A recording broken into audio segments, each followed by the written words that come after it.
Good afternoon सब लोगों को। सब लोग लाइव आ गए। चैट बड़ी तेजी से करता है।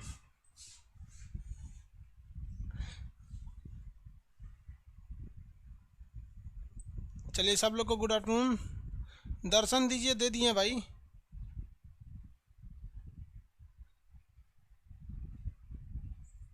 मैप का किसी किसी का पीडीएफ नहीं खुल रहा है। कल क्लास नहीं चला था।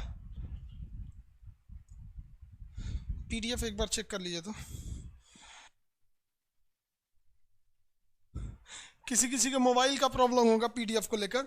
देखिए वो इससे पहले के क्लास में हम आपको बहुत हद तक समझा दिए थे। पहले थोड़ा सा रिवाइज कर देते हैं लोग। देखिए ये नीचे ये वाला देश कौन सा है? श्रीलंका है। ये कौन सा हो गया? श्रीलंका। ये हो गया भारत। श्रीलंका के नीचे कौन सा जगह है? मालदीव, चागोस, आर्किपियागो, डिगो गार्सिया, ये सब आइलैंड है सब। डिगो गार्सिया मॉरिशस का था, लेकिन उसको कब्जा किसने कर लिया? ब्रिटेन ने कब्जा कर रखा है उस पर। ब्रिटेन ने उस पर क्या कर रखा है? कब्जा कर रखा है। ये यहाँ देखते चलेंगे। ये आपका कौन सा जगह है? मालदीव है यहाँ पर। ये श्रीलंका हो जाएगा, इंडिया। और ये यहाँ पे पाकिस्तान है। ये देखिए ये पाकिस्तान। सीपीसी इधर से सड़क निकलेगी। अफगानिस्तान पूरी तरह से कैसा कैसा एरिया था? पहाड़ी क्षेत्र है अफगानिस्तान। अफगानिस्तान की राजधानी क्या है? काबुल। अफगानिस्तान की राजधानी क्या है? काबुल है। कंधार उसका सबसे बड़ा शहर है। कंधार उसका अफगानिस्तान का। बताइए बामियान में किसकी मूर्ति थी? फटाफट बताएंगे लोग। बामियान में किस भगवान की मूर्ति थी? आंसर दीजिए। बामियान में किस भगवान की मूर्ति थी? भगवान बुद्ध की। महात्मा बुद्ध की मूर्ति थी बामियान में। बामियान में मूर्ति को तालिबान के आतंकवादियों ने क्या कर दिया था? तोड़ दिया था। समझा दिए थे यहाँ तक में। पाकिस्तान में ग्वादर बंदरगाह, कराची बंदरगाह, कई सारे बंदरगाह भी थे। महात्मा बुद्ध की मूर्ति थी। Mahatma Buddha, very good. महात्मा बुद्ध की मूर्ति थी। आगे बढ़े।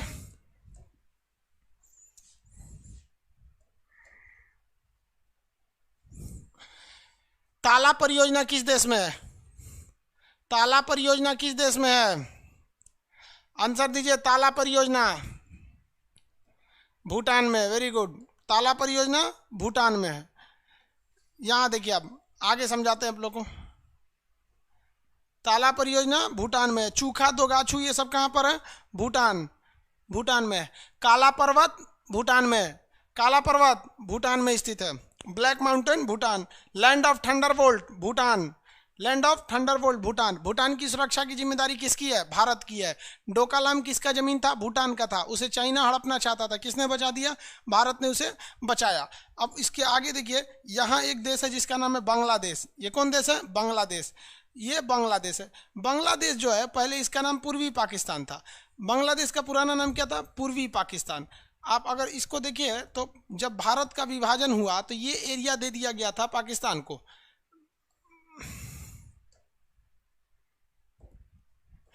एक आदमी था जिसका नाम था सीरियल रेडक्लिफ।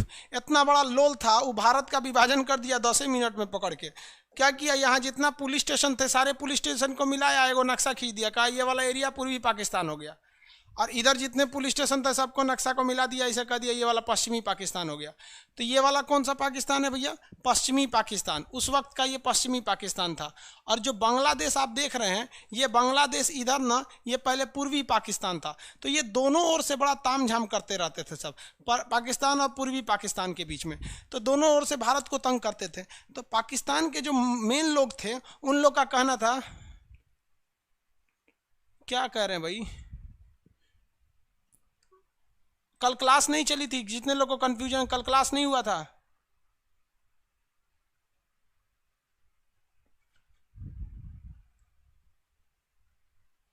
श्री हरि श्रीवास्तव, इनका पीडीएफ क्या इनवैलिड बता रहा है? पीडीएफ इनवैलिड बता रहा है क्या?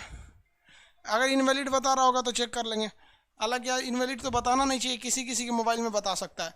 ये वाला जो एरिया है ये बांग्लादेश। तो पहले इसका नाम था पूर्वी पाकिस्तान। समझते चलिए। इधर पहले सार्क वाला आज कंप्लीट कर लेंगे हम लोग सार्क के बारे में, क्योंकि नेपाल बता ही दिए हैं। हिमालय बस बचा हुआ है नेपाल में। तो जब हिमालय अलग से पढ़ाएंगे तो नेपाल बताएंगे। तो ये जो एरिया देख रहे हैं, ये एरिया, इस एरिया में अगर आप देखेंगे तो ये पूर्वी पाकिस्तान था। यहाँ मुस्लिम ज़्यादा थे और ये भी मुस्लिम ज़्यादा थे। लेकिन इन दोनों में एक अलग कन्फ्यूजन था। इन लोगों को लगता था, पश्चिमी पाकिस्तान वालों को, कि ये अच्छे हैं, ये ज़्यादा श्रेष्ठ माने जाते हैं, यानी इनको बहुत अपने आप को बहादुर और पढ़ा लिखा समझते थे। और ये वाले लोग खुद इन वाले लोगों को ये लोग अनपढ़ समझते थे, पूर्वी पाकिस्तान के लोगों को। तो पूर्वी पाकिस्तान वाले लोग काफ़ी ज़्यादा खफा रहते थे। इसी बीच क्या हुआ कि शेख मुजीबुर रहमान यहाँ से चुनाव जीत गए, और चुनाव में इतना ज़्यादा वोट मिला कि उनको पश्चिमी पाकिस्तान वालों से भी ज़्यादा वोट मिल गया। तो यहाँ के शासकों ने शेख मुजीबुर रहमान को क्या किया था, बंधक बना लिया, जिस वजह से इधर बहुत ज़्यादा लोग भड़क गए थे। पाकिस्तान वालों ने क्या किया था, इस पूर्वी पाकिस्तान के लोगों को इज्जत लूट लिया, मर्डर कर दिया, लाखों महिलाओं का बलात्कार कर दिया, ये पश्चिमी पाकिस्तान वाले लोग।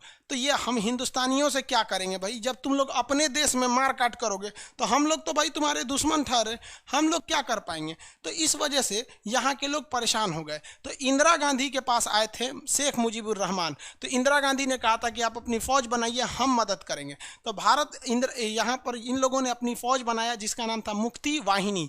मुक्ति वाहिनी को भारतीय सेना ने चारों ओर से मदद किया, नौसेना, वायुसेना, थल सेना, तीनों ओर से मदद किया गया। हमारी वायुसेना भी हमला की थी, थल सेना भी हमला की थी। थल सेना में जनरल जैकब जो थे, इनका प्लानिंग बहुत अच्छा था। निर्मलजीत सिंह अरोड़ा थे, शेख सैम हारमूस जी, फ्रेमजी मानेकशॉ थे। तो उस समय थल सेना प्रमुख कौन थे, मानेकशॉ। मानेकशॉ ने जिम्मेदारी किसका दिया, निर्मलजीत सिंह अरोड़ा को। और निर्मलजीत सिंह अरोड़ा ने जनरल जैकब को अंदर भेजा था।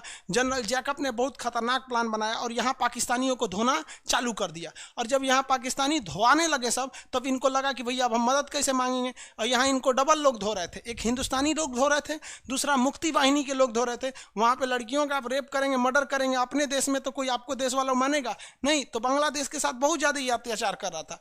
तो इसमें भारत को भी फायदा हो गया। अब पाकिस्तान को लग गया कि हमारे हाथ से ये वाला एरिया जो पूर्वी पाकिस्तान है कहीं निकल ना जाए। तो इसने क्या किया, हथियारों की सप्लाई करना चालू किया पश्चिमी पाकिस्तान से। इस साइड से क्या किया, हथियारों की सप्लाई चालू किया। तो भारत ने नेवी लगा दिया। हमारा विमान वाहक पोत जिसका नाम था विक्रांत, उसको पूरी तरह से नीचे लगा दिया गया। और हमारे वायुसेना, नौसेना के जितने भी खतरनाक खतरनाक युद्धक जहाज थे, विमान वाहक बोट, पनडुब्बी इत्यादि को यहाँ लगा दिया गया। पाकिस्तानियों की जो सप्लाई चेन थी यहाँ की, इसको हम लोगों ने ध्वस्त कर दिया। हमारा सबसे खतरनाक जहाज जो था, जिसका नाम था विक्रांत, उसको यहाँ लगा दिया गया। तो नीचे से धो रही थी नेवी, इस साइड से आर्मी और ऊपर से एयरफोर्स। ये लगातार बम बरसा रहे थे सब। लगातार बम बरसाने की वजह से यहाँ पर जो पाकिस्तानी थे, इनका रीढ़ टूटते जा रहा था। अब पाकिस्तान की इधर से सप्लाई नहीं हो पा रही थी। जो इधर पाकिस्तानी फौजी बचे थे, इन लोग को तो पूरा का पूरा इंडियन आर्मी, मुक्ति वाहिनी, नौसेना, वायुसेना मिलकर धो रही थी। पाकिस्तान को लगा कि भैया हमसे, हमारे हाथ से पूर्वी पाकिस्तान चला जाएगा। तो ये जो था, पूर्वी पाकिस्तान को बचाने के लिए पाकिस्तान अमेरिका के पास भीख मांगने लगा, भैया अमेरिका हमको बचा लीजिए, हमारा ये वाला एरिया निकल जाएगा हाथ से। अमेरिका ने इसमें जब एंट्री मारी तो पूरा माहौल ही बदल के रख दिया था। आगे देखें, एक सेकंड बाबू, ये लोग कौन कौन कमेंट कर रहे हैं।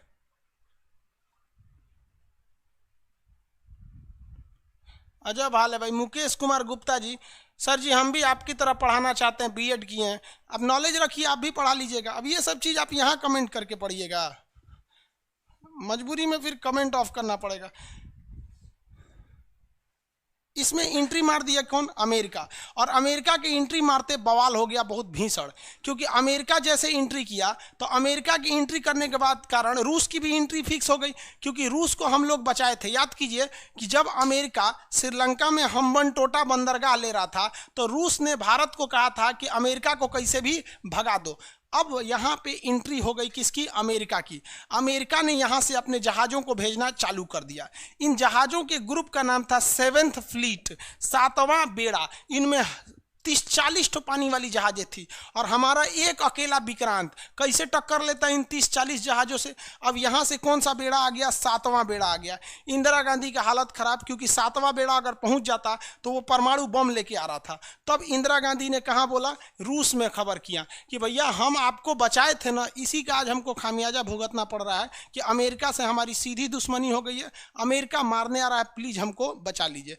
तो रूस ने क्या कहा, कोई दिक्कत नहीं, हम भी यहाँ से जहाज़ों का ग्रुप भेज देते हैं। तो इसने भी जहाज़ों का ग्रुप भेज दिया, उसका नाम था 40वां बेड़ा, 40th फ्लीट। 40 फीट, इसमें उससे भी खतरनाक जहाज थे।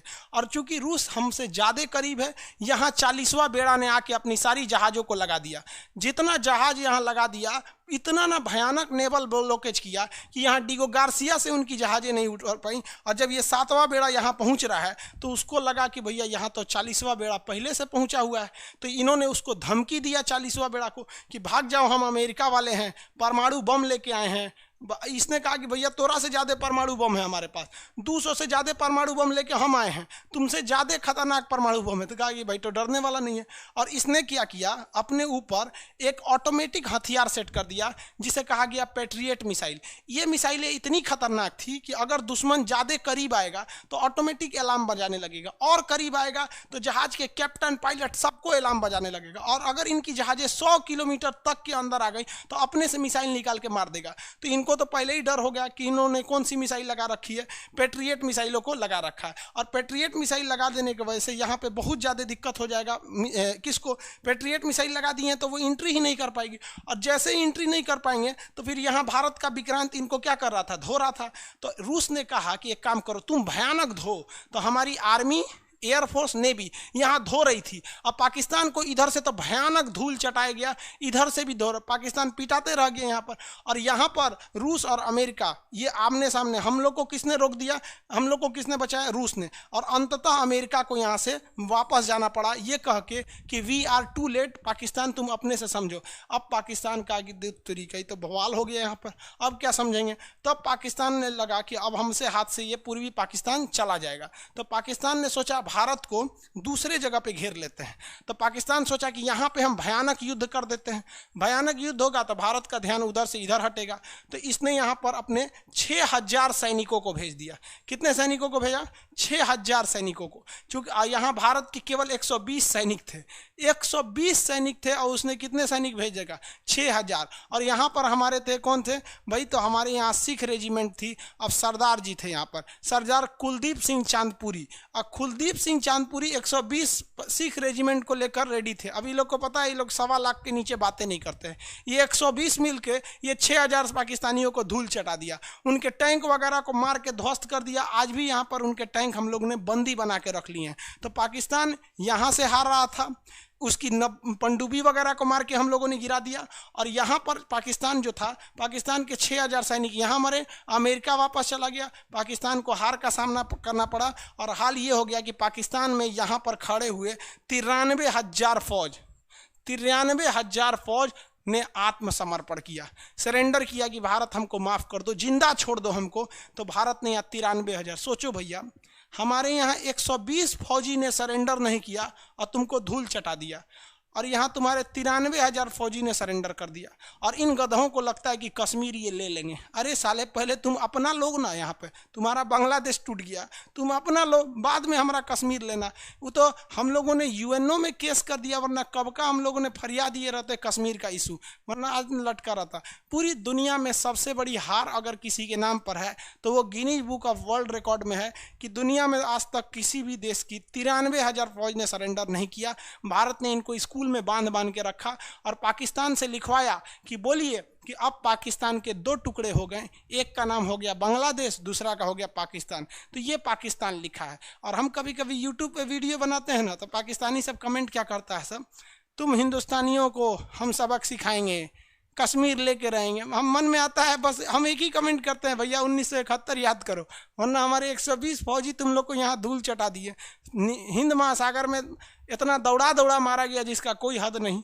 यहाँ पूर्वी पाकिस्तान में मुक्ति वाहिनी की क्या हो गई, जीत हो गई, और शेख मुजीबुर रहमान क्या बने, वहाँ के राष्ट्रपति प्रधानमंत्री बने। लेकिन पाकिस्तान दगाबाजी से तो बाज नहीं आएगा, आतंकवादी घटना में मरवा दिया।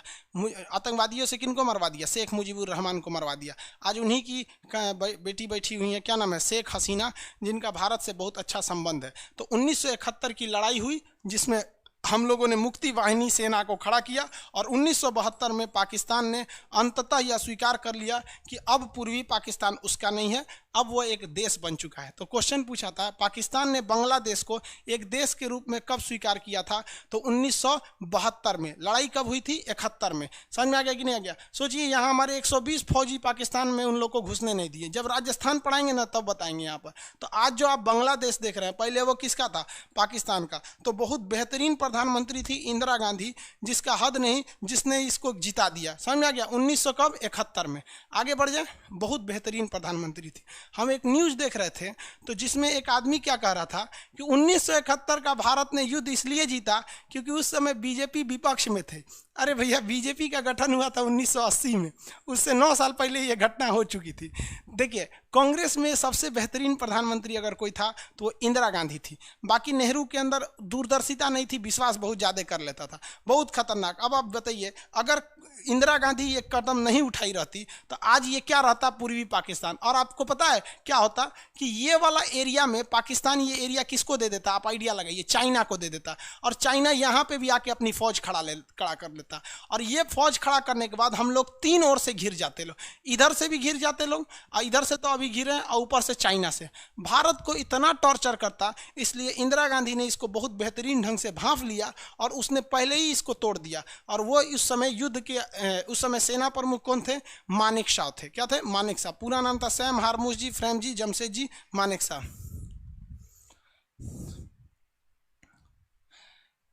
अब ये कौन है भैया? श्री हरि श्रीवास्तव। आपको ब्लॉक कर देते हैं, जाइए, आप कमेंटें नहीं कर पाएंगे। एक ही कमेंट को आप 40 बार कर देते हैं, ब्लॉक हो गया। एक कमेंट को आप 200 बार करेंगे, पीडीएफ नहीं खुल रहा, आपके मोबाइल का प्रॉब्लम होगा, नहीं तो यहां से हम चेक कर लेंगे। ये समझ में आ गया? तो बांग्लादेश का पुराना नाम बताइए। पूर्वी पाकिस्तान। बांग्लादेश का पुराना नाम पूर्वी पाकिस्तान। अभी यहाँ प्रधानमंत्री कौन है? शेख हसीना है। ये एक मुस्लिम कंट्री है, यहाँ जनसंख्या बहुत ज़्यादा है, जनसंख्या के मामले में बहुत भयानक हो गया है। ये बांग्लादेश आज पाकिस्तान से भी क्या है? आगे है, इसमें कोई शक नहीं। लेकिन बांग्लादेश में आपसे क्वेश्चन जो पूछेगा उसको ध्यान से रखना है। बांग्लादेश जो है, यहाँ पर हम लोग का इससे बहुत अच्छा रिलेशन है और इसको बना के रिलेशन रखने लायक है, क्योंकि चाइना यहाँ एंट्री करना चाहता है। चाइना यहीं पर क्या करना चाहता है? एंट्री कर लेगा। अगर वो चाइना एंट्री कर लेगा तो दिक्कत हो जाएगा, क्योंकि नेपाल को पता ही है कि ओली साहब घूम रहे हैं चाइना के इशारे पर। और यहाँ पर जो एरिया देख रहे हैं, ये चिकन नेक, ये चिकन नेक बहुत ज़रूरी है भैया। ये बहुत पतला एरिया है, लगभग 33 किलोमीटर का। इतना पतला एरिया है कि अगर यहाँ पर चाइना आ जाए, जरा देखिए, यहाँ पर चाइना की फौज आ जाए ये एरिया में, और यहाँ पर बांग्लादेश अपना एरिया चाइना को दे दे, तो बहुत 1 घंटा लगेगा इस एरिया को काट देने में। और जैसे ये एरिया कट जाएगा, हमारा ये वाले राज्य क्या हो जाएंगे? अलग थलग पड़ जाएंगे। इसलिए इस पतले रास्ता को हम लोग सिलीगुड़ी कॉरिडोर या चिकन नेक कहते हैं। ये जब इंडिया पढ़ाएंगे तब बताएंगे। इसलिए बांग्लादेश से भारत का संबंध रहना जरूरी है, और अभी अच्छा संबंध भी है बांग्लादेश से। हालांकि बांग्लादेश शरणार्थियों को लेकर हम लोगों ने एनआरसी लाया था। एनआरसी में ये कहा गया था शुरुआत में कि जो लोग एनआरसी लिस्ट में नहीं आएंगे उन लोग को बांग्लादेश लौटा दिया जाएगा। लेकिन मोदी जी ने बांग्लादेश को स्पष्ट कर दिया कि किसी को लौटाया नहीं जाएगा। इसलिए अब वो शरणार्थी भारत में ही रहने वाले हैं। पॉलिटी के क्लास में आपको एनआरसी का टोटल चीज़ें पढ़ा दिया गया है। अब बांग्लादेश में 3 शहर बहुत महत्वपूर्ण है। बांग्लादेश का एक शहर जिसका नाम है चटगांव, वो नीचे इसका बंदरगाह है। बांग्लादेश का सबसे बड़ा बंदरगाह का नाम पूछेगा तो क्या कहेंगे? चटगांव बंदरगाह। बांग्लादेश का सबसे बड़ा बंदरगाह का नाम क्या है? चटगांव बंदरगाह। समझ में आ गया कि नहीं आ गया?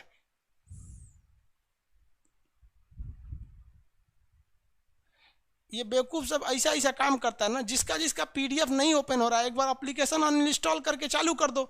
यहाँ आके एक एक को हम बताएंगे। आपका मोबाइल पुराना वर्जन का है, क्या चीज़ है? आप लोग ऑनलाइन होशियार लड़का सबके लिए होता है, एक से एक बेवकूफ़ आता है। यहाँ लिखते जा रहा है सर, कमेंटें बंद कर देंगे। अगले बैच से आएंगे ना, कमेंट बंद कर देंगे। चुपचाप पढ़िएगा, चल जाइएगा। बेवकूफ़ नहीं सोचता है, सब नहीं हो रहा है तो फिर किसी दूसरे जो मोबाइल का होशियार है उससे कुछ पता कर लें। अमित कुमार सर, पड़ोसी में हमारा इंडोनेशिया आएगा कि नहीं, ये अभी जब हम आपको समुद्र पढ़ाएंगे तब बताएंगे।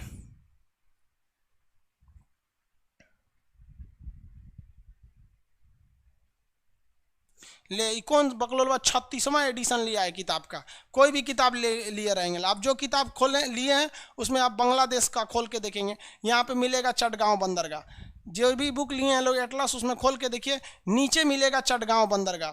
आपका क्वेश्चन पूछा हुआ था, क्वेश्चन में याद रखिए कि चटगांव में एक सैनिकों के लिए अंग्रेजों ने, पहले तो अंग्रेजों का कब्जा तो यहाँ तक था पूरे भारत में, उन्होंने अपना एक आर्मरी बनाया था, एक बहुत बड़ा गोदाम बनाया था जिसमें गोला बारूद रखा था। उसे किसने लूट लिया था? आंसर दीजिए।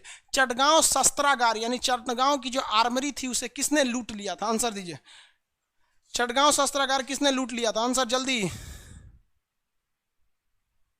चटगांव शस्त्रागार लूटने वाला, आंसर दीजिए।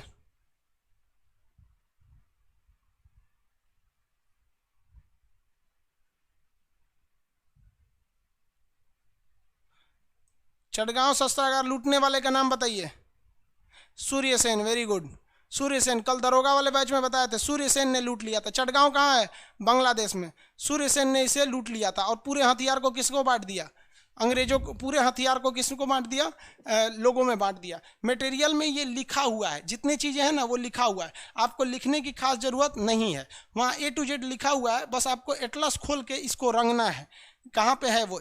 एटलस खोल लिए, यहाँ पे रंगिए, चटगांव शस्त्रागार, याद रहेगा। चटगांव बंदरगाह है जिसे चाइना लेना चाहता है, लेकिन चाइना एक तरह से डील को कंप्लीट भी कर दिया था। अचानक एंट्री हुई नरेंद्र मोदी और इनका शेख हसीना का।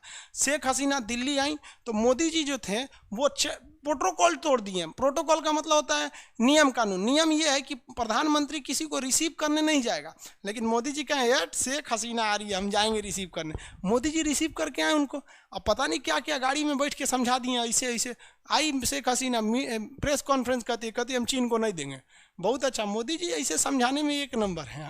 तो ये हो गया आपका चटगांव बंदरगाह। बांग्लादेश के बीचों बीच में देखेंगे तो एक शहर मिलेगा ढाका, जो उसकी राजधानी है, और वहीं पे मिलेगा नारायणगंज। आप एटलस खोल के बैठिए बांग्लादेश का, ढाका और नारायणगंज, ढाका और नारायणगंज, ढाका और नारायणगंज मिल जाएगा आपको अंदर, ढाका तथा नारायणगंज।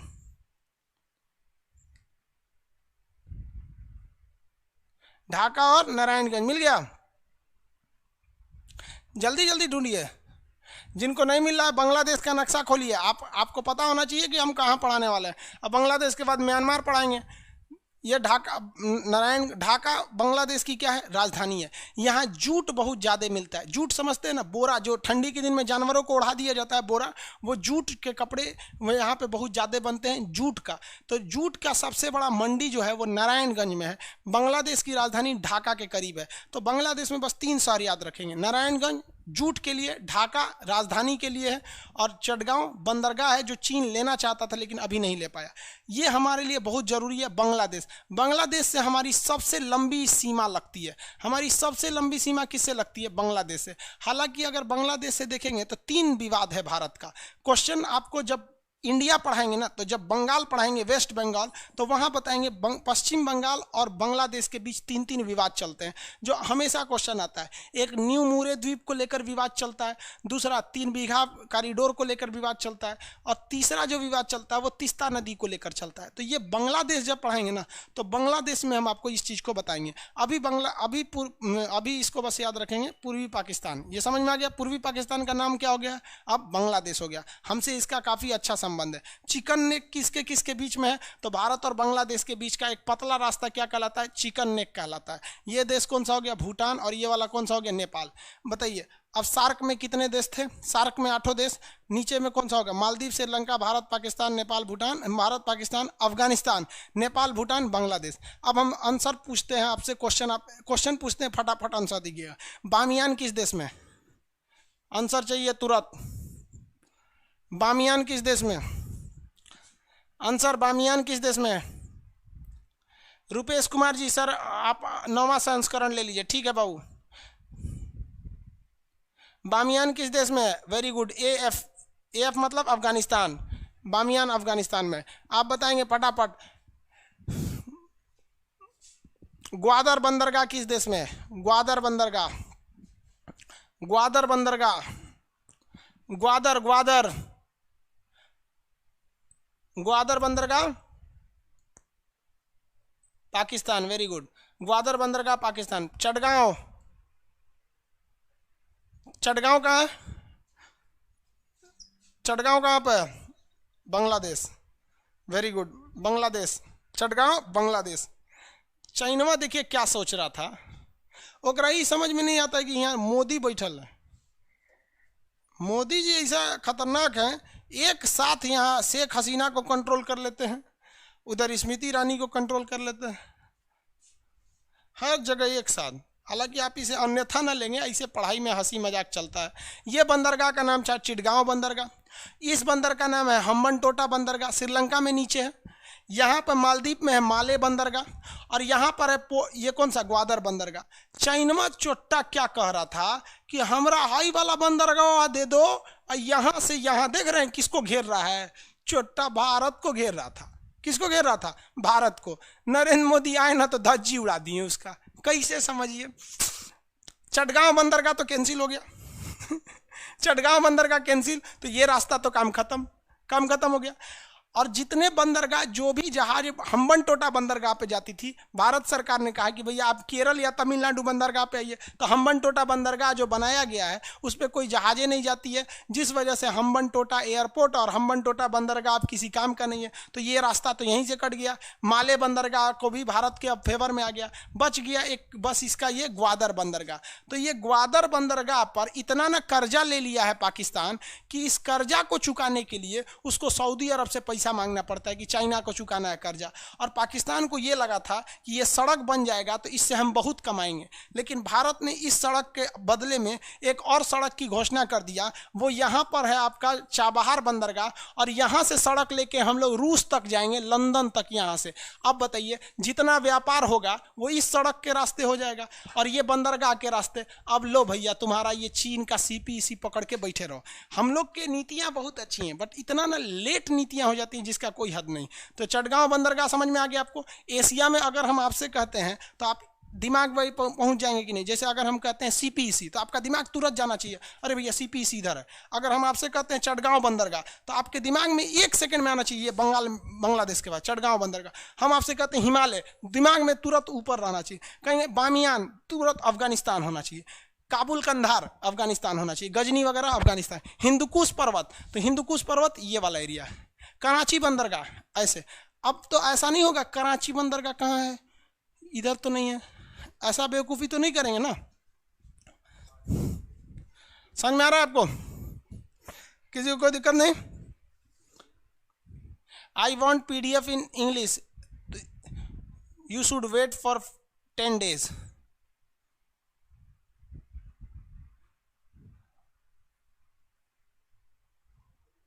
आप कौन है भैया?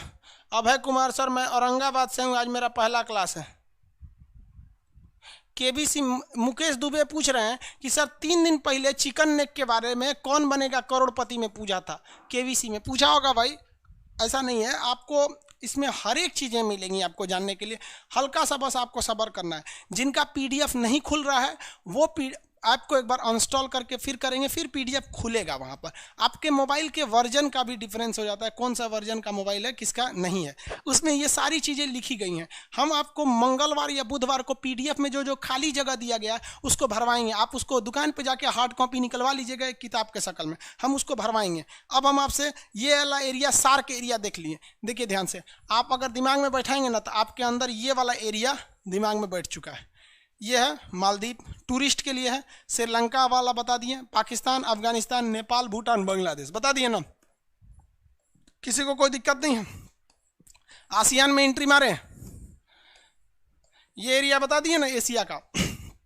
आपके दिमाग में एशिया के एरिया, आसियान में एंट्री कर दें, जल्दी जल्दी बताएंगे। सिलीगुड़ी, अरे वही है सिलीगुड़ी। इंडिया आएंगे तब ना पढ़ाएंगे जी। विपुल कुमार, भोजपुरी में PDF। आप लोग मजाक करेंगे वो बंद कर देंगे।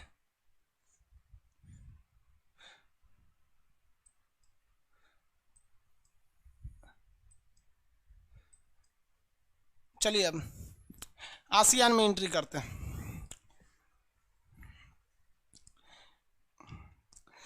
भारत सरकार जो है ना एक जगह गलती कर रही है हल्का सा। कहाँ पे गलती कर रही है? तो म्यांमार के साइड में। चलिए समझाते हैं। यहाँ आप शांति से समझिए आप लोग म्यांमार को। ये देश कौन सा है? म्यांमार है। म्यांमार जो है वो इंडिया को कनेक्ट कर देता है इस एरिया से। म्यांमार पहले भारत का ही हिस्सा था। कमेंट बंद कर लीजिए अब आप लोग, सीधे यहाँ समझिए वरना समझ में नहीं आएगा। हम दूसरा नक्शा खोलने जा रहे हैं, बस आपको इतना आइडिया बता दे रहे हैं कि म्यांमार हमारे पूर्वोत्तर राज्यों से सटता है, नॉर्थ ईस्ट राज्यों से सट जाता है और इधर घुसने की कोशिश कर रहा है। कहाँ पर? चटगांव बंदरगाह से। और इस एरिया का हमारा डेवलपमेंट ज़्यादा नहीं हुआ है, यहाँ डेवलपमेंट ज़्यादा नहीं हुआ है। तो भारत ना म्यांमार का एक बंदरगाह है जिसका नाम है सितवे बंदरगाह, और ये सितवे बंदरगाह कलकत्ता से जोड़ दिया जाएगा। कौन से बंदरगाह को? कलकत्ता और सितवे बंदरगाह को जोड़ दिया जाएगा। तो क्वेश्चन पूछेगा कि कलकत्ता से म्यांमार के किस बंदरगाह को जोड़ा जाएगा? तो सितवे बंदरगाह को जोड़ा जाएगा। याद रखेंगे बंदरगाह का नाम सितवे बंदरगाह। और इसके बाद इसमें एक नदी आएगी, उस नदी पर बोट चलाया जाएगा। उस नदी का नाम है कालादान नदी। क्या नाम है? कालादान नदी। और कालादान नदी के बाद फिर इसे सड़क पर लाके इस एरिया से जोड़ दिया जाएगा। तो हमारा जो एरिया है बेहतरीन ढंग से जुड़ जाएगा इस एरिया से। आप कहेंगे कि भाई गवर्नमेंट तो पगला गई है। काहे पगला गई है? तो भैया हम यहाँ पानी वाली जहाज से आएंगे सितवे बंदरगाह तक, फिर उसके बाद नाव से जाएंगे हम लोग कालादान नदी पर, फिर सड़क से जाएंगे हम लोग कहाँ पर?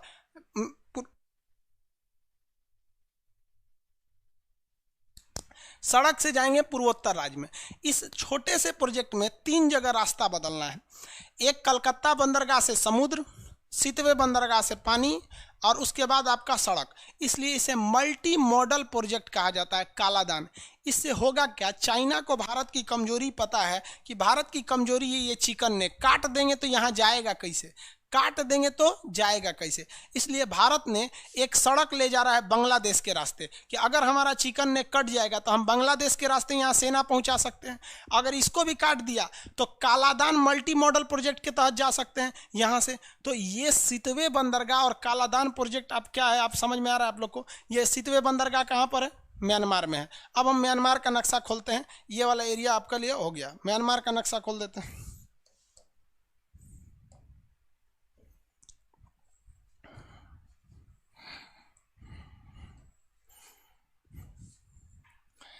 ये म्यांमार। म्यांमार का पुराना नाम बता सकते हैं?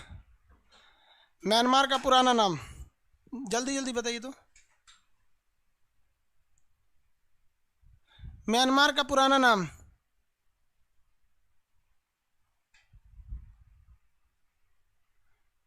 बेवकूफ कर रहा है। म्यांमार का पुराना नाम अफगानिस्तान था। म्यांमार का पुराना नाम बर्मा था। Very good, Burma. म्यांमार का पुराना नाम अफगानिस्तान नहीं था, बर्मा था। बैटरी चेंज कर दीजिएगा इसका।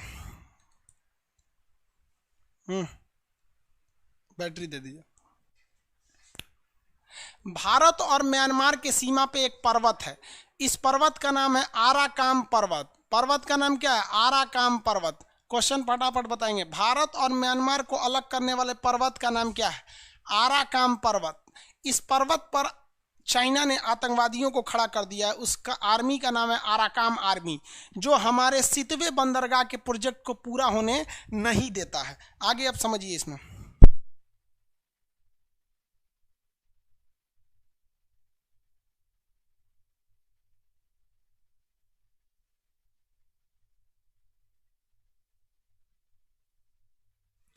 बाबू यूपीएससी में पूछा था कि भारत के जो नॉर्थ ईस्ट के स्टेट हैं, खास करके असम, नागालैंड, ये लोग डेवलप क्यों नहीं करते हैं? तो एक्चुअली इन लोग को डेवलप कब करेंगे? जब आप इसे इंटरनेशनल चीज़ से जोड़ेंगे। तो ये इधर का एरिया आपको भारत दिख रहा है, यहाँ तक तो किसी को दिक्कत नहीं है। भारत का ये वाला एरिया दिख रहा है। अब चाइना डेवलप करना नहीं चाहता है क्योंकि उनको पता है कि अगर हम कालादान प्रोजेक्ट लेते आते हैं और यहाँ से इसमें ले जाएंगे तो ये एरिया बहुत डेवलप हो जाएगा। इसलिए चाइना यहाँ क्या खड़ा कर दिया? Arakan army. तो भारत को भी करना चाहिए भैया, अपनी नेवी, एयरफोर्स, आर्मी को उठाओ, आराकान आर्मी को धो के रद्द कर दो। इससे हमें डबल फायदा, हमारे आर्मी वालों को एक बार प्रैक्टिस हो जाएगा, दूसरा आराकान आर्मी का सत्यानाश हो जाएगा, तीसरा हमारा ये कालादान प्रोजेक्ट चालू हो जाएगा और यहाँ पर डेवलपमेंट हो जाएगा और चीन की मुंह टूट जाएगी, क्योंकि चीन उन्हें बचाने डायरेक्ट नहीं आ सकता है, क्योंकि उनको पता है कि वो आतंकवादी संगठन है। तो लेकिन भारत बड़ा सॉफ्ट नीति अपनाता है, इसमें एक बार सर्जिकल स्ट्राइक और एयर स्ट्राइक की जरूरत है। असल में मोदी जी अभी उन्हीं देख रहे हैं पाकिस्तान की ओर, एक बार इधर गर्दन घुमाए नहीं इधर म्यांमार की ओर, इधरों मारना जरूरी है। तो एक आराकाम आर्मी याद रखिएगा, क्वेश्चन पूछा हुआ है, ये एलडीसी में भी पूछा था, एमटीएस में भी पूछा था, यूपीएससी में भी पूछा था कि इंडिया और म्यांमार के बीच में कौन सा माउंटेन आता है। माउंटेन का नाम बता सकते हैं ना, कौन सा माउंटेन आएगा फटाफट? आराकाम पर्वत। कौन पर्वत? आराकाम पर्वत। पुराना नाम इसका बर्मा था, भारत शासन अधिनियम 1935 द्वारा ये अलग हो गया। म्यांमार जो है वो बौद्ध धर्म की अधिकता है। म्यांमार में कौन धर्म की अधिकता है? बौद्ध धर्म की अधिकता है। यहाँ पर दो सबसे बड़ी नदियाँ हैं, इन नदियों का नाम हमेशा पूछता है। एक का नाम है इरावती नदी। कौन सा? इरावती नदी। दूसरा का नाम है साल्वीन नदी। एक का नाम है इरावती नदी, दूसरे का नाम है साल्वीन नदी। ये क्वेश्चन पूछा हुआ था ये यूपीएससी में कि नक्शा दे दिया था, इसे भारत का नॉर्थ ईस्ट का नक्शा दे दिया था, उसमें ये नदी दिखा दिया था। बताइए कौन सी नदी है ये? तो ये नदी है इरावती और ये नदी है साल्वीन नदी। इरावती और साल्वीन नदी के बीच का एरिया बहुत उपजाऊ है। इरावती और साल्वीन के बीच का एरिया बहुत ही उपजाऊ है। इस एरिया को कहते हैं सान का पठार। कौन सा पठार? सान का पठार। सान का पठार किस देश में है? म्यांमार में है। सान का पठार किस देश में है? म्यांमार में। बोलते चलिएगा मेरे साथ में। सान के पठार के किस दिशा में इरावती नदी है? पश्चिम में है या पूरब में है? पश्चिम या पूरब? तो सान के पठार के पश्चिम में इरावती नदी और सान के पठार के पूरब में आपकी साल्वीन नदी। म्यांमार की दो सबसे बड़ी नदियां इरावती और साल्वीन। सान का पठार जो है वो धान की खेती के लिए फेमस होता है। तो किसान क्वेश्चन पूछेगा म्यांमार का मेन खेती के एरिया कौन सा है? तो सान का पठार है। प्लेट्यू ऑफ सान किसके किसके बीच में आएगा? म्यांमार और इरावती और साल्वीन नदियों के बीच में आएगा। म्यांमार में और इसके अलावा कुछ खास पर्वत ज्योग्राफिकली विशेषता नहीं है, लेकिन अगर म्यांमार का हिस्टोरिकली देखिएगा तो इसमें बहुत ज़्यादा चीज़ें हैं म्यांमार के बारे में। जैसे म्यांमार का पुराना राजधानी जो था रंगून थी। म्यांमार की राजधानी क्या थी? रंगून। अभी क्या हो गया? नेपेताओ। आप देखिए वहीं पर रंगून मिलेगा, उसके ऊपर नेपेताओ मिलेगा। म्यांमार की पुरानी राजधानी रंगून, जहाँ अंतिम मुगल बादशाह बहादुर शाह जफर का मकबरा है। 1857 की क्रांति में वो क्या किए थे? नेतृत्व किए थे, जिस कारण उन्हें कहाँ भेज दिया गया? रंगून भेज दिया गया था। तो पुरानी राजधानी क्या थी? रंगून। अभी की राजधानी क्या है? नेपेताओ। अभी की राजधानी नेपेताओ। कितने लोग बता सकते हैं ये कौन सी नदी है? इस नदी का नाम बताइए। ब्लैक कलर वाली नदी का नाम बताइए। ब्लैक वाली नदी कौन सी है और रेड वाली कौन सी है? ब्लैक नदी कौन सी है और रेड नदी कौन सी है? ब्लैक नदी का नाम बताइए, जो ब्लैक कलर से बताएं।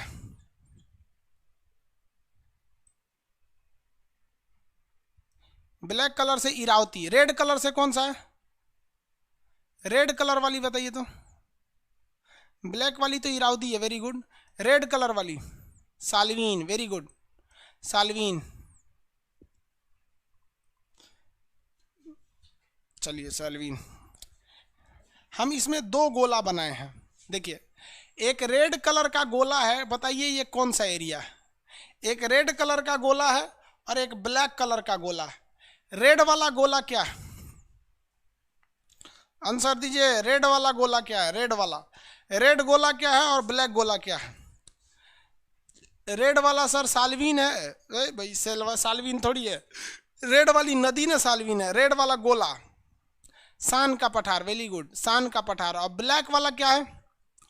रंगून। ब्लैक वाला क्या है? रंगून।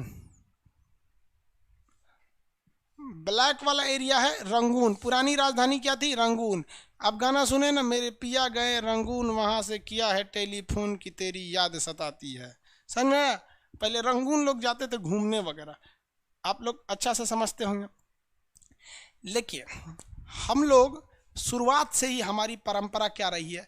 वसुधैव कुटुंबकम। लेकिन अगर कोई हमारी संस्कृति का फायदा उठाकर अगर हमको लतियाने की कोशिश करे तो हम लोग याद रखेंगे हम वही हिंदुस्तानी है जिन्होंने महाभारत करा दिया था। हम वही हिंदुस्तानी है जो लंका में आग लगा दिए थे। तो केवल हम वसुधैव कुटुंबकम नहीं जानते हैं। नेहरू ने कुछ अच्छाइयाँ भी किया तो नेहरू के पीठ पर कुछ लोगों ने छुरा भी भोंक दिया। भारत का म्यांमार से बहुत अच्छा संबंध था। तो ये है हमारा म्यांमार। म्यांमार ने भारत से कहा कि आप हमको एक ठो आइलैंड दे दीजिए। तो भारत का यहाँ पर अगर देखेंगे तो ये आइलैंड है अंडमान निकोबार। गहराई से समझिएगा इस चीज़ को, कैसे हमारे साथ धोखा किया गया। तो भारत ने ऊपर में एक बंदर द्वीप था जिसका नाम, आइलैंड का नाम था कोको आइलैंड। क्या नाम था? COCO। ये कोको आइलैंड कहाँ है? तो अंडमान के ऊपर है और म्यांमार के नीचे है। क्वेश्चन क्या आएगा, म्यांमार और अंडमान के बीच में कौन सा आइलैंड है? कोको आइलैंड है। जबकि नीचे में एक और आइलैंड है जिसका नाम है कोकोस। तो हम कोकोस की बात नहीं कर रहे हैं, हम बात कर रहे हैं कोको आइलैंड की। किसकी बात कर रहे हैं? कोको आइलैंड की। तो म्यांमार और अंडमान के बीच में आइलैंड का नाम क्या है? Cocoa island. तो म्यांमार ने कहा भारत से कि ये आइलैंड हमें दे दीजिए क्योंकि हिस्टोरिकली इस पर हमारा अधिकार है, लेकिन उस पर भारतीय सेना का कब्जा था। तो जवाहरलाल नेहरू ने इसे एक गिफ्ट की तौर पे दे दिया कि भाई हमारे पास इतने ज़्यादा द्वीप है, एक छोटा सा द्वीप है, रियली में दे दिएगा तो देने से ज़्यादा तकलीफ नहीं है। तकलीफ साला ये हरामी अब पैदा किया है। कैसे पैदा किया है कि यहाँ सेना का शासन हो गया और ये चोट्टा उठा ना, तो ये वाला द्वीपवा किसको दे दिया? चाइना को दे दिया। कि चाइना, यहाँ चाइना को दे दिया, वो भाड़ा पे दे दिया। और चाइना ने यहाँ पर अपना ट्रांसमीटर और रडार लगा दिया है। ट्रांसमीटर और क्या लगा दिया? रडार लगा दिया। इससे दिक्कत क्या है कि भारत का ये जो अब्दुल कलाम द्वीप है, यहाँ मिसाइलों का परीक्षण होता है और यहाँ आपका सतीश धवन जो है यहाँ पर प्रक्षेपण केंद्र है, श्रीहरिकोटा, यहाँ से रॉकेट का परीक्षण होता है। ये चोट्टा यहीं से दोनों को नज़र रख सकता है।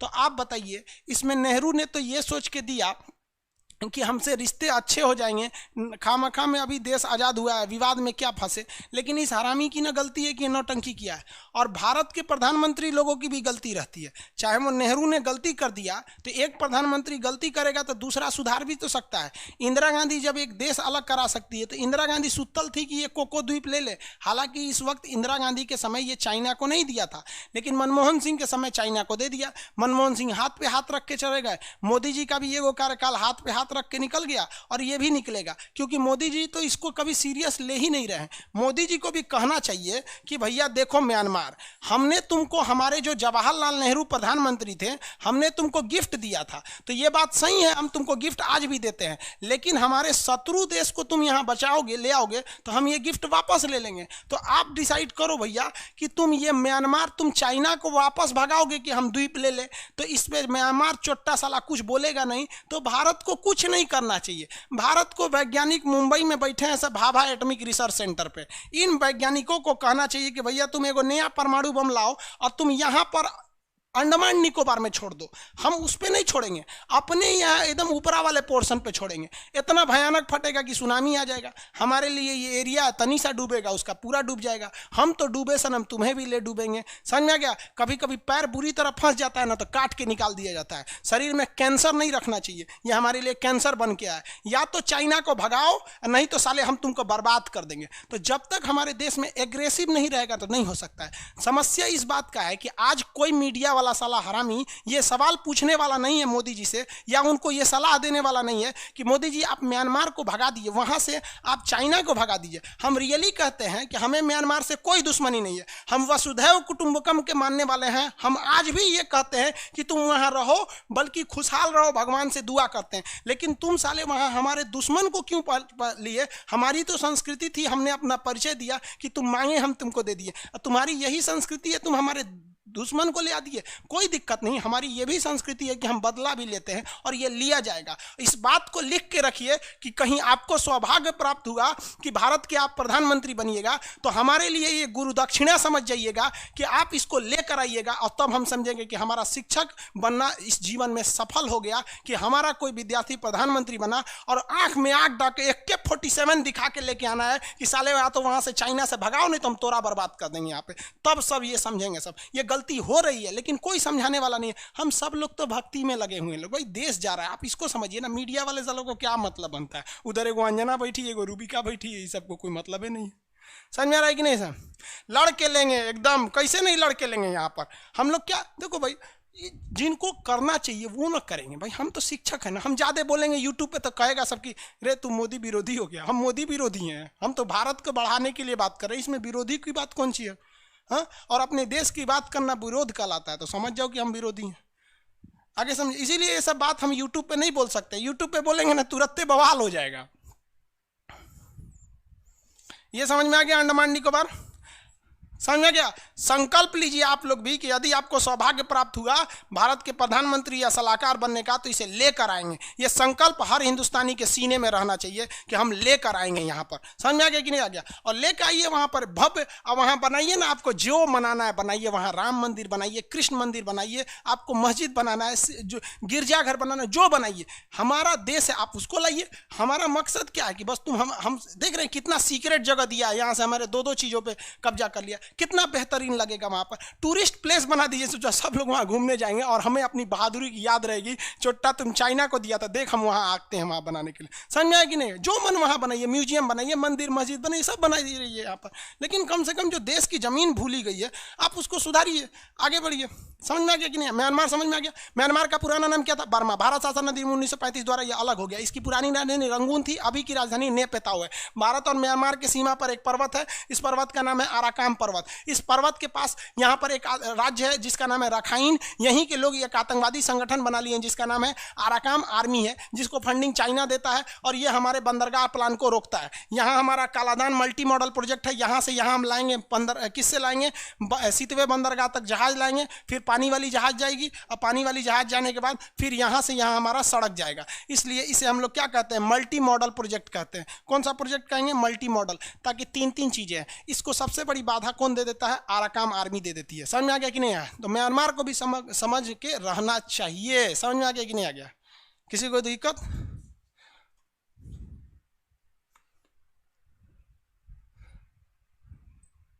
आ गया? अरे बकलोल भाई, अनइंस्टॉल के बाद भी नहीं दिख रहा है तो तू शांति से रहो, हम चेक करके कल बताएंगे। सर यूट्यूब पर भी बताइए, हम लोग आपके साथ हैं, हमको पता है आप लोग अपने साथ हैं हमारे। लेकिन कुछ लोग जो है ना वो ये नहीं देखते हैं कि हम बोल क्या रहे हैं, ये नहीं देखते हैं हम देश के लिए बोल रहे हैं। कुछ लोग बस क्या देख लेते हैं कि मेरे नाम के आगे क्या लिखा है? खान। समझ आ गया? इसलिए समस्या ये है। आगे बढ़ते हैं। म्यांमार समझ में आ गया होगा आप लोग को। ये वाली नदी कौन सी है? इरावती। ये वाली साल्वीन। बीच में कौन सा पठार है? इरावती साल्वीन, सान का पठार है। कौन सा पठार? सान का पठार। म्यांमार में हाथियां वगैरह ज़्यादा पाई जाती हैं, हालांकि थाईलैंड में हाथियां ज़्यादा। म्यांमार में ना महात्मा बुद्ध की बहुत ज़्यादा पूजा होती है। यहाँ पर एक बहुत बड़ी समस्या क्या थी आपको बता ही देते। तालिबान के लोगों ने क्या गिरा दिया? बामियान की मंदिर, महात्मा बुद्ध की मूर्ति गिरा दिया। तो यहाँ इन लोगों ने मुसलमानों को गोली मार के गिरा दिया। यहाँ पर क्या बात करें, यहाँ पर भी किसी को कोई दिक्कत? विराथू था जो यहाँ पर रोहिंग्या मुसलमानों को मारने वाला नेता का नाम था विराटू। विराटू उस समय का बहुत खतरनाक नेता था। ये 2014-15 की घटना है, अभी की नहीं। समझा क्या? 16 की घटना, 15-16 की। आगे देखते हैं हम। सर आपने क्यों यूपीएससी सॉल्व नहीं किया? यूपीएससी का क्वेश्चन सॉल्व करा देंगे बाबू, अभी टाइम नहीं है। सीतवे प्रोजेक्ट इफेक्ट करेगा कोको की वजह से। देखिए बाबू, सीतवे प्रोजेक्ट को इफेक्टेड कर देगा कोको की वजह से। हम कोको वापस थोड़ी ले रहे हैं उससे, हम कह रहे हैं यहाँ से चाइना को वापस कर दो। ये कोई मतलब बनता है कि एक हाथ काट देगा नहीं तो दूसरा, ये कोई मतलब बनेगा? यहाँ पर सीतवे नहीं देगा, नहीं देगा।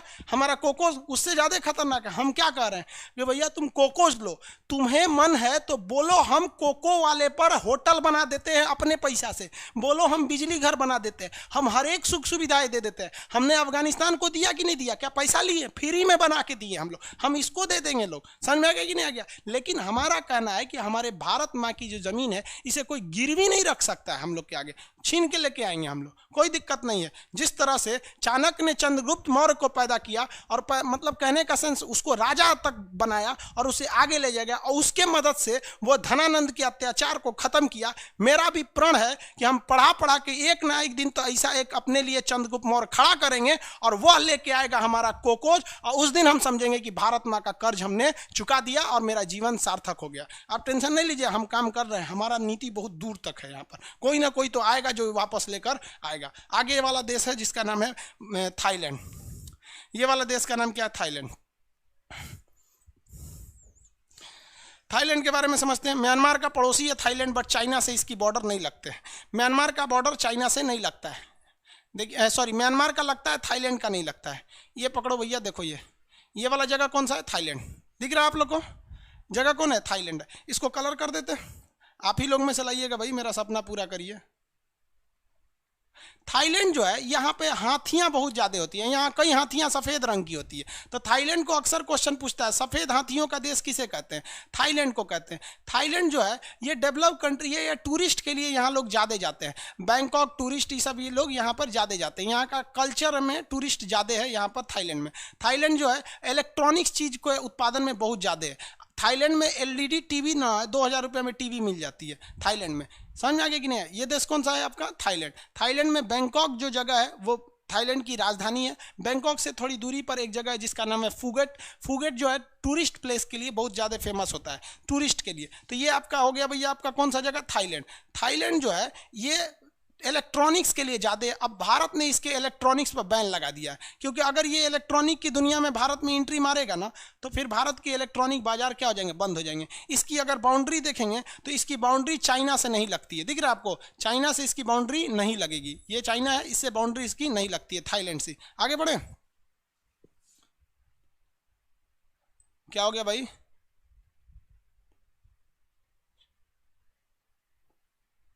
आप दुस्साहसी हैं सर जी। भैया दुस्साहसी कैसे हैं हम? अपने देश की जमीन मांगना दुस्साहस नहीं, साहस कहलाता है। ये पाकिस्तानी ये बोलता है जो लग रहा है दुस्साहसी है। अपनी जमीन की वापस मांगना दुस्साहस नहीं कहलाता। दुस्साहस तो म्यांमार की है कि हमारी गिफ्ट की जमीन पे तुमने हमारे दुश्मन को बैठाया। थाईलैंड हो गया। थाईलैंड में कुछ ज़्यादा चीज़ें नहीं, एक ही चीज़ क्वेश्चन पूछेगा थाईलैंड में, करा नहर। देखिए ये वाला जो एरिया अगर आप देखेंगे ना तो ये नीचे का एरिया, यहाँ सिंगापुर है। यहाँ कौन सा देश है? सिंगापुर। तो ये कोई भी जहाज अगर वो ताइवान से आ रही है या चाइना से आ रही है या फिलीपीन से आ रही है या जापान से आ रही है, इनको लास्ट में एक ही रास्ता होकर इस पतले से रास्ते से निकलना रहता है। इसे को हम लोग कहते हैं मलक्का। इस पतला रास्ता को क्या कहते हैं? मलक्का। क्या कहेंगे? मलक्का। अब मलक्का में यहाँ पर सिंगापुर है। कोई भी जहाज जापान से चली है, कहीं से चली है, यहाँ आके पेट्रोल डीजल खाना पीना यहीं से भरती है, जिस वजह से सिंगापुर बहुत डेवलप हो गया। लेकिन सिंगापुर की इस डेवलपमेंट को देखकर इसको थाईलैंड को थोड़ा खटक गया। थाईलैंड ने कहा कि हम सिंगापुर से भी छोटा एक नहर बनाएंगे। तो ये एक नया नहर बनाने के लिए सोच रहा है। इस नहर का नाम है करा नहर। अगर ये नहर बन जाएगा तो इन जहाज़ों को बड़ा ईजी होगा, यहाँ से निकल जाएंगे सब। देखिए रास्ता बचेगा कि नहीं बचेगा? बच जाएगा। तो इस नहर का नाम क्या है? करा नहर है। अभी फिलहाल करा नहर को चाइना बनाने वाला था, इसे रोक दिया गया है। और यह कहकर रोका गया है कि इस नहर के बनने से यहाँ पर इकोलॉजिकल चेंज आएगा, पर्यावरण में बहुत ज़्यादा बदलाव आ जाएगा। इस वजह से इस करा नहर को रोका गया है। अब चाहे करा नहर बने या ना बने, इससे भारत को इफेक्ट नहीं पड़ेगा। इफेक्ट मेन पड़ने वाला है किसको? सिंगापुर को इफेक्ट पड़ने वाला है। कोई भी देश आएगा यहाँ से, मान लीजिए चाइना यहाँ से हथियार लेके आ रहा है, अब वो ससुरा सिंगापुर से आए या फिर वो लेके आए कहाँ से? करा नहर से लेके आए, कहीं से भी, उसके लिए यहाँ उसकी मौत खड़ी हुई है हमारा अंडमान निकोबार। आओ ससुरा, यहीं से थुथुर पे जैसे निकलेगा थुथुरे पे मार देंगे। इधर से भी आएगा एक मिसाइल धांस दे, इधर से भी एक मिसाइल। इसलिए चाइना को डर लगता है कि यहाँ अपने बाबूजी से टक्कर लेंगे ना तो यहाँ उस छठी का दूध याद दिला देगा। कहाँ पर? अंडमान निकोबार में। किसी को कोई दिक्कत है? समझ में आ रहा है आप लोग को? थाईलैंड सफ़ेद हाथियों का देश थाईलैंड, राजधानी बैंकॉक, टूरिस्ट के लिए फेमस होता है। करा नहर बना रहे हैं यहाँ पर। कौन सा नहर? करा नहर। आप अपने नक्शा में देखेंगे करा नहर, एटलस खोलेंगे यहाँ पर करा नहर होगा। नहीं होगा तो आप कैसे भी करके ढूंढिएगा करा नहर। समझ में आ गया कि नहीं आ गया? आगे बढ़े, किसी को कोई दिक्कत नहीं? करा नहर बनने। पटकाई बूम क्या है? वो इंडिया पढ़ाएंगे तब पढ़ाएंगे सर। आसियान में 11 कंट्री है। Timor list, Timor list ASEAN में शामिल नहीं है। आगे बताएंगे बाबू। यंगून लिखा है बुक में, वेरी अच्छा है बाबू। पहले रंगून नाम था, बाद में क्या हो गया? रंगून हो गया। अच्छा संदीप कुमार जी, सर आप, हम दूरदर्शी बोले हैं, आप दुस्साहसी समझ गए हैं। वे सॉरी भाई वो दुस्साहसी बोल लिए, हमको थोड़ा सा कमेंट दूर से ना, हमको लगा दुस्साहसी बोले। वो कहें कि सर आप बहुत दूरदर्शी हैं। हम पढ़ लिए दुस्साहसी, हम उसको बोल दिए पाकिस्तानी सॉरी भाई, अब बुढ़ापा में आँख सब गड़बड़ हो जाता है चलिए कोई बात नहीं, दूरदर्शी नहीं बाबू। देखो, हर व्यक्ति को अपने देश प्रेम होता है। हम बस एक ही चीज जानते हैं कि तुम पाकिस्तान वाले रहो या बांग्लादेश या चीन वाले, खुश रहो यार जहां भी रहो, लेकिन हमारे भारत को इज्जत की नजर से देखो। इज्जत की नजर से नहीं देख सकते हो ना, मत देखो, तुमसे उम्मीद नहीं रखते, लेकिन भारत के प्रति बुरा मत सोचो। हमारा बस यही सपना है। कभी हमको क्या मतलब बनता है, चाइना तुम आगे चले जाओ, भाई पाकिस्तान तुम भी आगे चले जाओ, तुम भी खुशहाल रहो। हम लोग तो यही सिखाया गया बचपन से, वसुधैव कुटुंबकम, बांग्लादेश तुम भी खुश रहो। लेकिन इसका मतलब क्या हुआ, जो तुम खुश रहेगा तो हमको दुखी कर देगा, इसलिए तुम खुश मत रहो। आगे देखो, एक और चीज देखिए, भारत ने ना एक दिमाग लगाया। एक बात बताइए, क्रिकेट में कहा जाता है बैकफुट पर खेलने से अच्छा है फ्रंट फुट पर जाके छक्का मारिए, तगड़ा लगेगा। तो भारत सरकार ने कहा कि एक काम करते हैं, फ्रंट फुट पर खेलते हैं। तो फ्रंट फुट पे कैसे खेला जाएगा, तो मनमोहन सिंह जब प्रधानमंत्री थे, उस प्रोजेक्ट को अभी तक कंपनी को इस पे आगे बढ़ाना चाहिए। हालांकि मोदी जी आगे बढ़ रहे हैं, बट स्पीड थोड़ी सी धीमी है। हम लोग एक हाईवे बना रहे हैं, सड़क बना रहे हैं, और वो सड़क जानते हैं कहाँ तक जाने वाला है, सिंगापुर तक जाने वाला है। यहां से ये सड़क जाएगा ऐसे, ये देखिए सिंगापुर तक। ये न हुआ फ्रंट फुट पर, युद्ध के समय में हमारे टैंक, हमारे तोप, जितने आर्मी के हथियार हैं, इसी हाईवे पर बैठकर चलो रे भैया, तो हम दूसरे दुनिया की सैर कराते हैं। और यहाँ टुकुर टुकुर देकर मार ससुरा थोड़ा इन्हें मार देंगे, और जो बचल कुचल इधर जाएगा उसको ई मार देगा सब। अब आप बताइए, इस प्रोजेक्ट को क्यों धीमा कर रहे हो भैया? इससे क्या होगा, युद्ध के समय में फायदा होगा। हमारा यहाँ सीमेंट उद्योग बढ़ेगा, रोजगार मिलेगा, पूर्वोत्तर भारत के लोग इधर सिंगापुर से जुड़ जाएंगे, डेवलपमेंट होगा। तो जो हमारे यहाँ व्यापार होता है, इतने देशों से व्यापार सीधे यहाँ होगा। ये वाला एरिया जो है, जो अति पिछड़ा भारत में आता है, ये अति पिछड़ा भारत का दिल्ली और मुंबई से ज़्यादा डेवलप हो जाएगा। बताओ ना, दिल्ली में कौन देश से आता है व्यापार? नहीं ना आता है, इधर ही उधर से आता है। यहाँ देखिए ना, इतने देशों की कनेक्टिविटी हो जाएगी। तो हम हिंदुस्तानियों ने पूर्वोत्तर भारत वालों से माफ़ी मांगते हैं, क्योंकि हमने आपको बर्बाद किया। पूर्वोत्तर भारत वालों के विकास में बाधा, उनको पिछड़ा रहने के लिए हमने मजबूर किया, क्योंकि हमारे पास एक मास्टर प्लान नहीं है। वहां संसद में आधा तो हम लोगों ने संसद में अनपढ़ों को भेज दिया है। क्या नियम बनाएगा, जो बकलोलों को पता नहीं है आसियान में कई गो देश, कहेगा सिंगापुर तो उन्हें खोजेगा सब, काबुल के पास। सिंगापुर इधर है क्या? ये सिंगापुर है, यहाँ पे कौन चीज डेवलप करेगा सब? समझ में आ रहा है कि नहीं आ रहा? तो हम लोग को हर तरह से रेडी रहना है। देखिए ना, हम लोग कितना बेहतरीन प्लान बनाए। बांग्लादेश के थ्रू भी जा सकते हैं, कालादान और सितवे बंदरगाह के थ्रू भी जा सकते हैं, और ये हाईवे से भी जा सकते हैं। इतना होने के बाद कोई रोक सकता है इनके डेवलपमेंट को? नहीं। लेकिन अभी ना कालादान प्रोजेक्ट चालू है, ना सितवे चालू है, ना बांग्लादेश से चालू है, ना ये सड़क चालू है। और वो लोग भी शिक्षा के अभाव के कारण आवाज़ नहीं उठाते हैं। उनका कोई प्रतिनिधि भी नहीं है संसद में, उन लोग का शकल भी भारतीयों से नहीं मिलता है, नेपाली टाइप के लगते हैं। तो आधा तो हिंदुस्तानी समझता है कि विदेश का है, तब वो बोलता है विदेश के थोड़े, हम आसाम के हैं, अरुणाचल प्रदेश के। हद है भैया, अपने देश वालों को नहीं पहचानते। तो इसमें हम लोग को शर्म आती है। कोई बात नहीं भाई, एक ना एक दिन आएगा जब ये भी बदलेगा। तो ये समझ में आ गया, थाईलैंड आगे बढ़े, क्या बोलता है सर?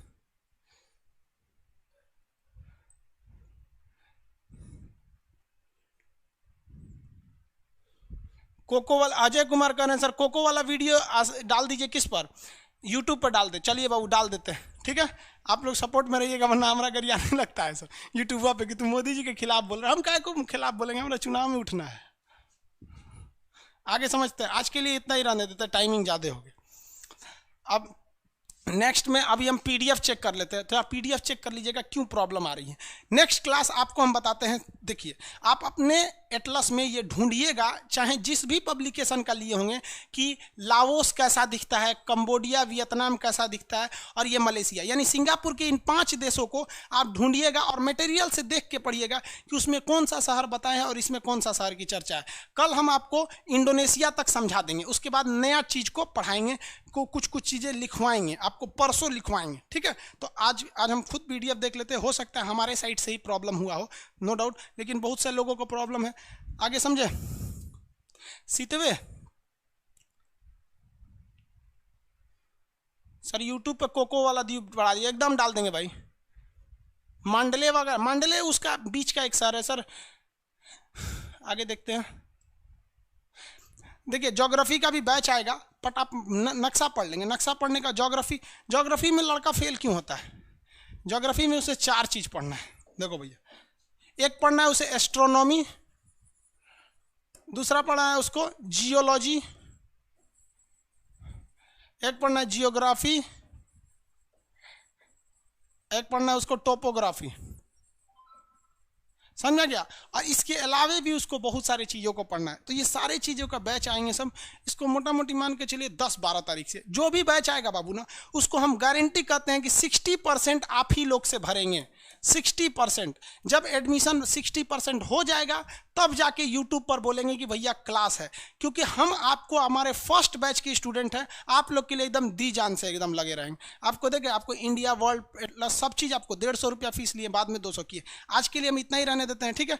नेक्स्ट क्लास में हम लोग मिलेंगे, तब आगे बढ़ेंगे। आप एटलस ढूंढ के रखेंगे। अभी हम PDF चेक करते हैं क्या प्रॉब्लम है, समझ में आ गया? फिर कुछ कुछ वीडियो यूट्यूब पर बनाते हैं ताकि मोदी जी कुछ एग्रेसिव हो, अब भारत माँ का खोया हुआ सम्मान वापस लाए। अब मोदी जी कर सकते हैं, क्योंकि निकट भविष्य में हमको नहीं लगता है कि आने वाले 50 साल 20 साल तो कह सकते हैं कि इतना तगड़ा प्रधानमंत्री आएगा, लेकिन इनको जो है ना कि सदुपयोग किया जाए। आगे क्लास में मिलेंगे। जय Hind.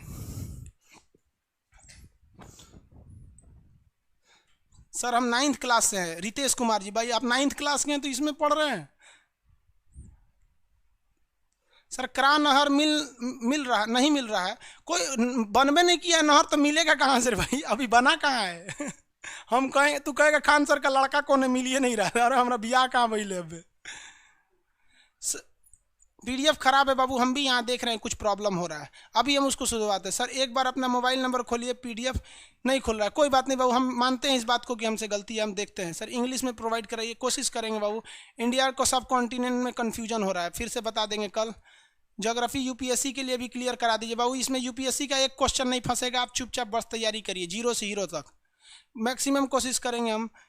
Manish Kumar ji, love you sir, love you बाबू सब लोग को। आप हमारे लिए चंद्रगुप्त मौर्य हैं, आप बस मेरा साथ दीजिए, हम भारत को खोया हुआ सम्मान लौटाएंगे। चाइना बॉर्डर लाइन बदल गया, चाइना, अरे बाबू चाइना बॉर्डर लाइन छोड़िए, हम लोग अपना लाएंगे। हिस्ट्री का भी क्लास अलग। किसान कोल्ड स्टोरेज आपका सब नोट्स मिल जाएगा, वहाँ जाने की क्या ज़रूरत है? जो पटना में है वहाँ जाके ले सकते हैं लोग, वहाँ कोई हालांकि स्टाफ नहीं है। तो सर इतिहास का क्लास जल्दी चालू करिए, जल्दी चालू करेंगे बाबू। सूरज प्रताप यादव जी, अरे यादव जी आप क्या कह रहे हैं कि मेरा नाम ले लीजिए? सबका नाम कैसे ले पाएंगे, आप ही बताइए।